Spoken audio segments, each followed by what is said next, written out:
If you have browsed Facebook or searched any financial website in 2022, then you have likely seen and heard many people predicting a recession. In fact, I'm convinced people just want a recession for how long they've been talking about this.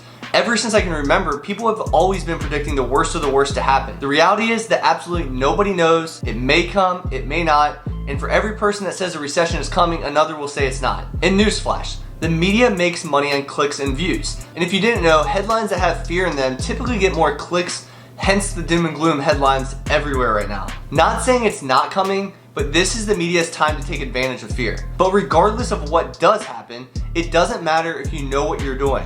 Let's walk through a good real life scenario. Also, before we start, hit that big red button below to subscribe to my page, and also hit the like button so you can see more videos like this. It will help me continue to put out weekly videos for you. Alright, let's get down to it.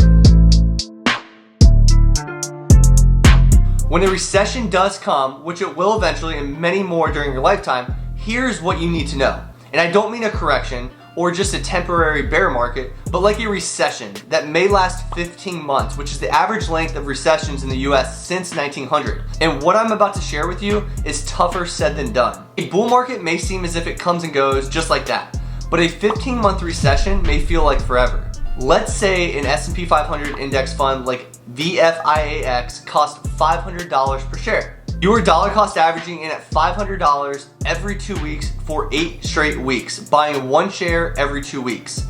Over those 8 weeks, you accumulate a total of 4 shares for $2,000, an average cost of $500. Then the market takes a tumble. The market has a 20% dip and the share dips from $500 to $400. Your stomach turns and you feel sick. The good thing is that you automate your investments so you don't make any changes.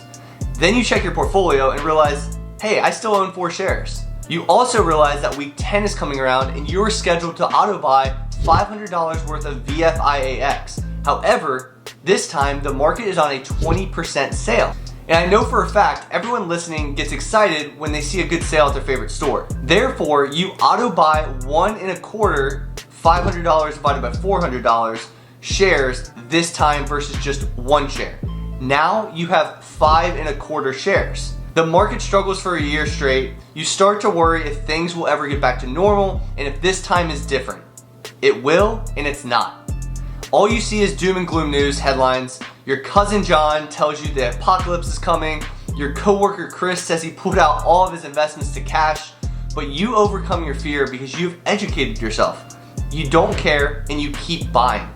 You understand that you can't time the market. You know that the only thing you can control is how you respond to the situation. You have set your financial foundation so you don't even need the money anyway.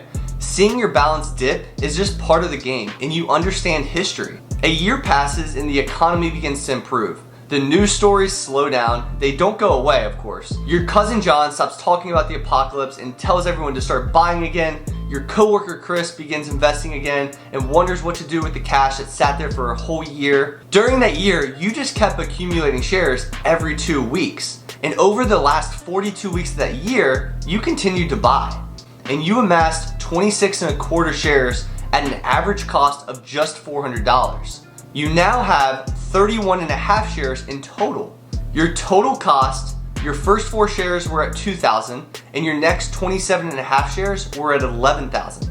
So therefore you have 31 1/2 shares at $13,000 or an average cost of $412.69. But now the market's back up and 1 share again cost $500. You realize 21% gains. Your cousin and your coworker realize 0.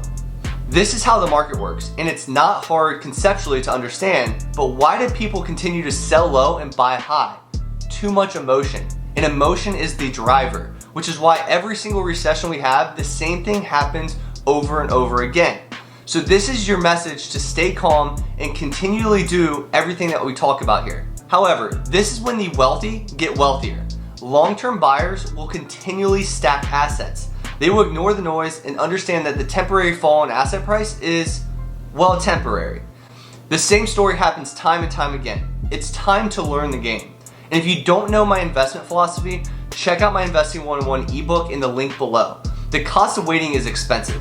Do not be guessing during these times. It will be the most expensive mistake that you make in your life. Remember, those that have educated themselves will dominate this market, and those that have not taken the time to educate will get crushed. And as a reminder, if you enjoyed this video, make sure you click the subscribe button below. And lastly, I would love to hear your thoughts in the comments below, and I will see you in the next video.